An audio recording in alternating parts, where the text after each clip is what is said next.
Hi there, welcome to Jujube DIY. I'm Sarah. Thanks so much for joining me today.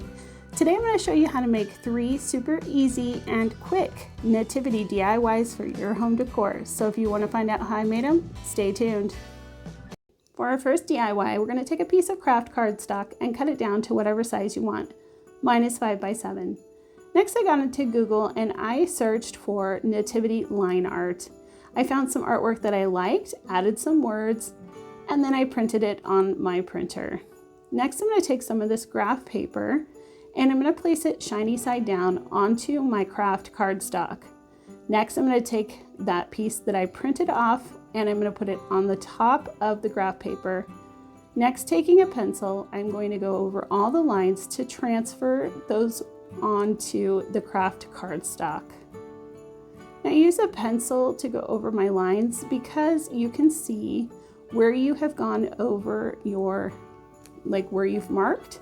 So if you get distracted or have to stop and do something else, you can easily go back and figure out where you were at. Next, I'm going to take a white Prismacolor pencil. You can use any white pencil you'd like. I like the Prismacolors. And then you're going to go over all of those lines with the white. I love how craft cardstock and white look together, and I thought this would look really nice. Before I started with the pencil though, I had wanted to use my Jelly Roll white ball pen, but my ink is pretty much out of it, so I need to get a new one. And that's kind of what brought me to the pencil, which actually I'm really happy with. I love the way the pencil looks on the craft cardstock.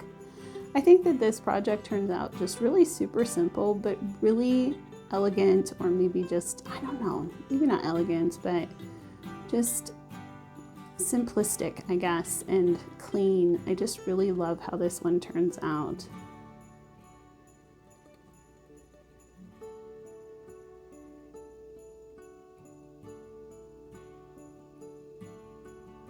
So I went in with my pencil and I did just a little bit of shading, not really anything in particular. Like, I'm not shading in a way that makes it make sense, if that makes any sense.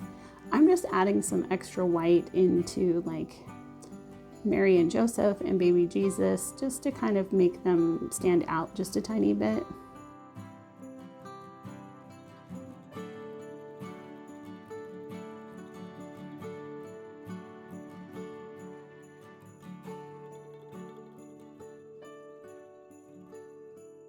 And this is just an eraser. I'm just going back and erasing any marks that were left from the graphite paper.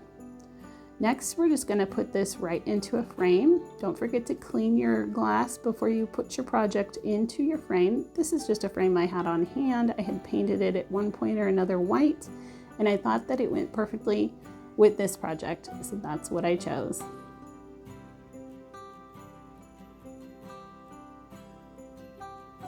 And how simple and easy was that?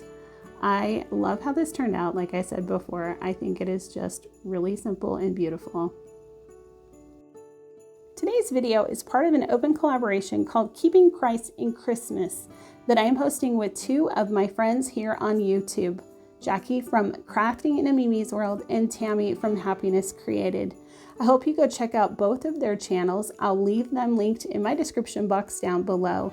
And as always, with an open playlist, there is a link for today's playlist, which will include lots of inspiration from amazing crafters that you're gonna wanna go check out. For our second DIY, I grabbed this 8 by 10 canvas from the Dollar Tree, and I'm going to cut off the canvas from the frame. I'm just using a box knife running along the back to pull that canvas off. After I get the canvas completely off the front part, I'm just going to pull the leftover canvas off of the back. I'm not going to worry about the staples, they can stay.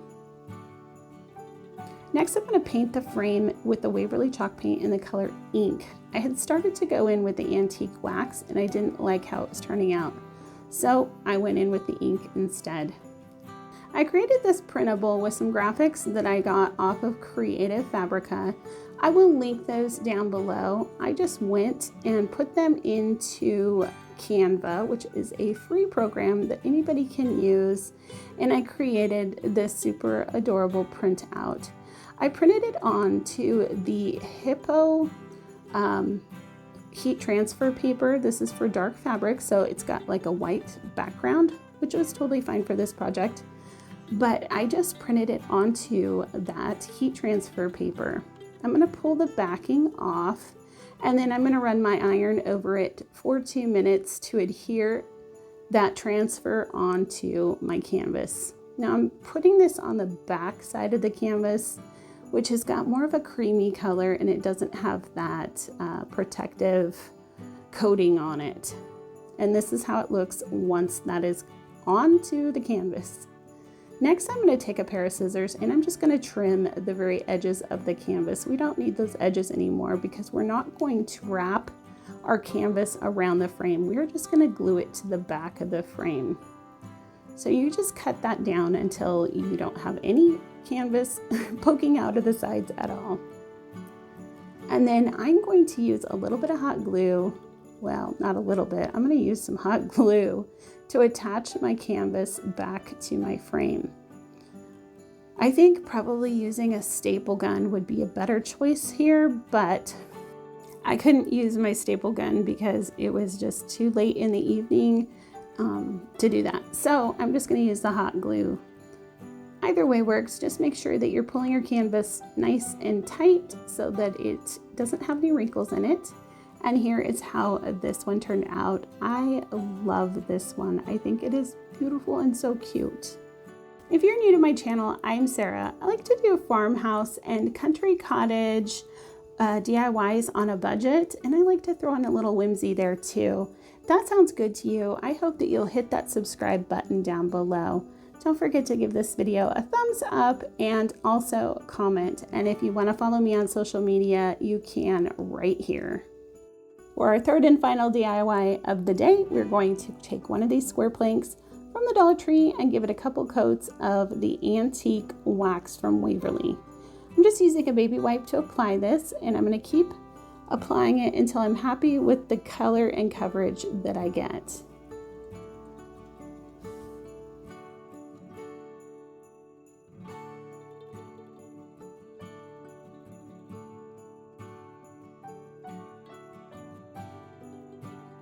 Next, we're going to transfer graphic that I picked up off of Creative Fabrica onto our plank. I just used Microsoft Publisher to resize this so that it would fit onto my plank, but you could use Word or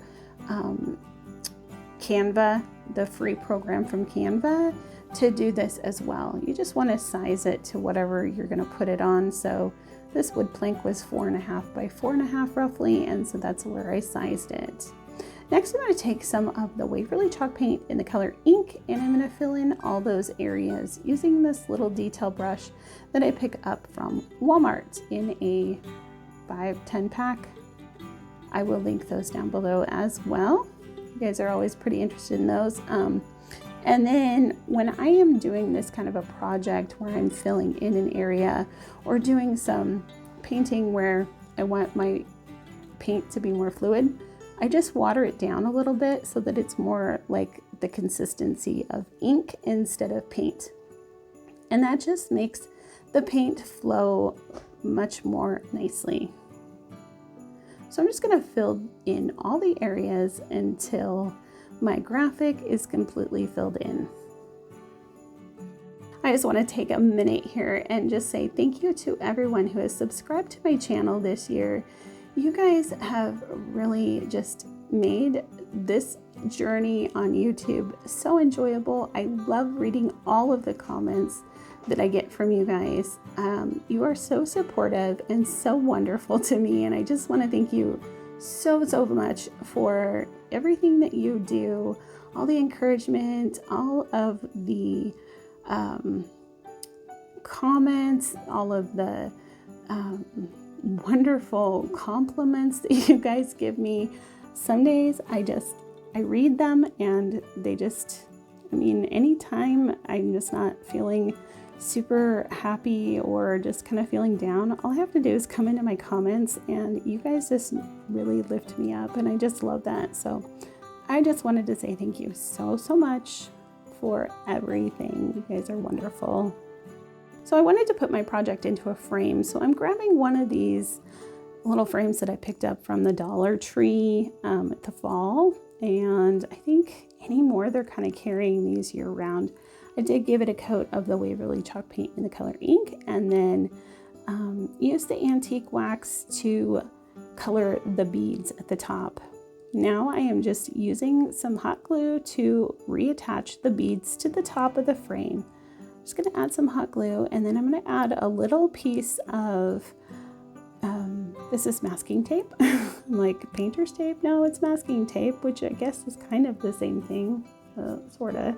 But anyhow, I'm just going to add some masking tape right over the top of that hot glue just to help keep it a little more secure. And I'll do that to both sides. So my little piece of art here was too small to fit into the frame, so I needed to put it on to the backing that was originally in there, and I thought that this kind of rusty orange color was quite beautiful, so I wanted that to kind of poke through. And so I'm just going to hot glue that right to the front here, but if you wanted to, you could cover the back side of it in a different color paper and do the same thing to the back.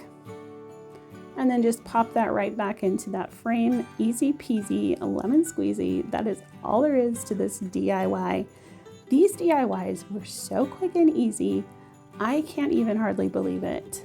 So here is a look at our final DIY of the day.